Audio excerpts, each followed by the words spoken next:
Yo, it's Trent. Hope having a good day, good end of your weekend so far. Happy Sunday. Dude, Bears game ends in a tie. No story time today. I know everybody's expecting a story. Here's the deal, okay?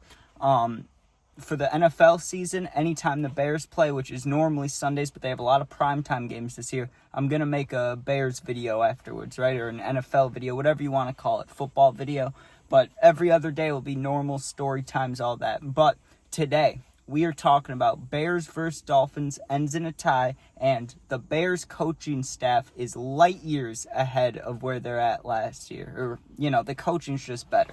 We're going to get into it. I'm going to try to keep this video around 10, 12 minutes just because if I go any longer than that, it takes forever to post it. So I'm going to try to keep it short, but I have a lot of things to cover. If you saw the thumbnail, there's a lot of guys that did well today, a lot of things I want to talk about. The very first thing I want to talk about, though, is the coaching, dude, because the coaching, my whole life, the Bears have had bad coaching, okay? Now listen, Lovie Smith was good, okay? I was young when they had him. I can't remember exactly what year they fired him, but I was born in 2003, so if they fired him in, 2011, 2012, I was like 8, 9 years old, you know what I mean? I didn't really get to experience him like that. I was 3 years old when the Bears went to the Super Bowl, so I didn't really, I don't really have the knowledge of that. I mean, now I do. I watched it back, but back then, I was a little-ass kid. I didn't know anything, right? So my whole life, the Bears coaching has just been rough, right? It was not in this order, but Matt Nagy, Tressman, John Fox, just Matt Eberflus, just shitty-ass coaches, dude, just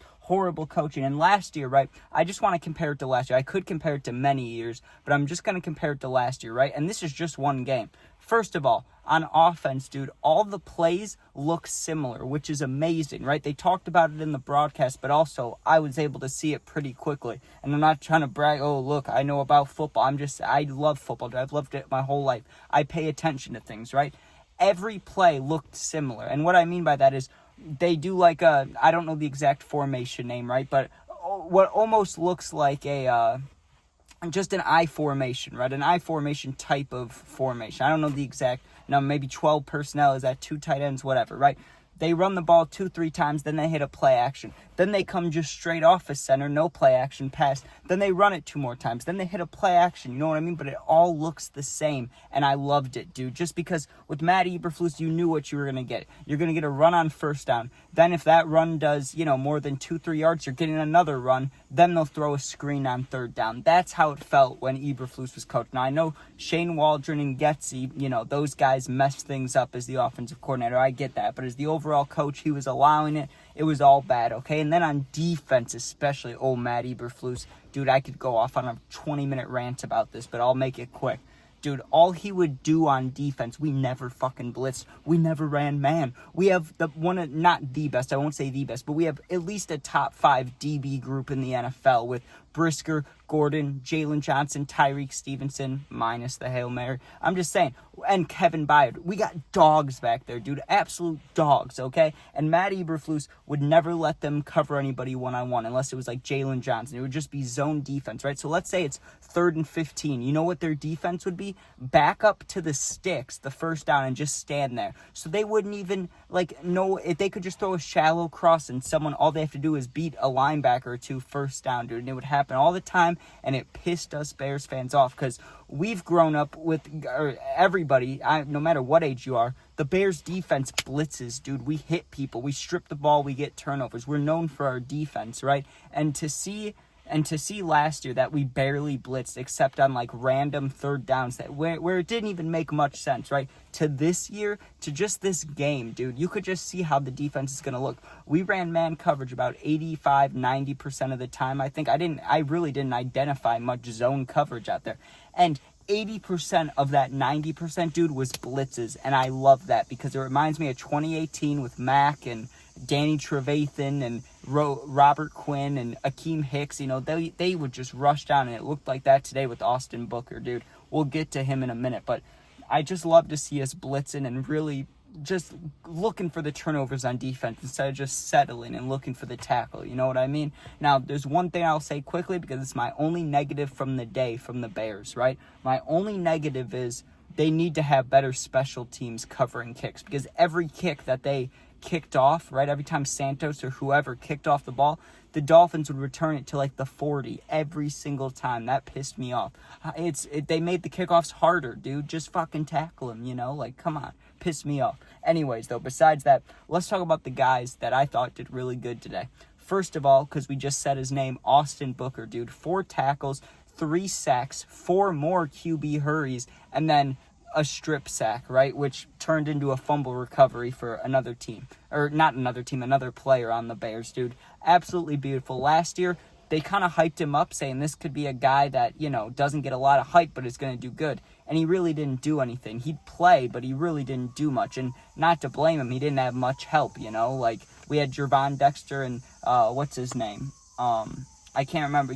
Big Bill, he got hurt. I can't remember. Billings got hurt, so, we had, no rush, dude. It didn't help much, but this year, you could just see with the help, and we didn't even have our starters out there, but just with more help, dude, Austin Booker was exploding. You could see he's taking the next step. He did amazing day. It reminded me of Khalil Mack on the Bears. It really did. He looked amazing, dude, and he's so young. He could play, he could play 10 years right now, and he'll be 32. And think about Grady Jarrett. Isn't he 32 or 34 or something like that? Like, he could play so many years on the Bears. It's beautiful. Next, let's switch over to one last thing. Defense, Colin Blackwell, dude. At first, I was like, why did we resign him? All he did all year was, return a punt. But anybody could have done that because it was wide open against the Packers, at the end of the year. But seeing him today really perform well, that makes me happy, right? Now, let's go to the offense, okay? I'll talk about what everybody wants me to talk about real quick because they didn't do that great. Colston Loveland and Luther Burden. Colston Loveland got targeted twice and made one about 6-yard reception, right? I would like to see more out of the 10th pick in the draft. You get what I'm saying? But I'm happy that he's healthy, that, we'll see more from him down the line. He only played 1 or 2 drives. It's okay, but I would have liked to see more. Luther Burden had 3 catches, maybe 20-something yards. I don't know. I didn't look at his stats at all. I could be completely wrong, but I watched the entire game. I was paying attention, He made a couple good plays. Now, his very first catch opportunity in the NFL was kind of this high pass in the middle. He would have gotten killed, and he gave up on it, and that didn't make me feel great, but then you could see how much of a dog he is the rest of the time. He'd get the ball, he's working for it, right? You know what I mean? He's doing real good. The quarterbacks, dude, let's talk about the quarterbacks real quick. Bajan, after those first 2 3-and-outs, I thought he played great how he normally does as a backup. Right now, I would have liked to seen him run a little quicker on the sacks because he did have opportunities to escape the pocket, but I'm not going to hold him against him. He's not Fields. I know as a Bears fan, after you watch Fields for so many years, you're like, oh, just run the ball, but it's harder than it looks, all right? Then Case Keenum came in, and he destroyed. He went 8 for 10, something like that, and 2 touchdowns. Absolutely beautiful. He still got the touch from that Minnesota game, where he threw it to Diggs. It's caught.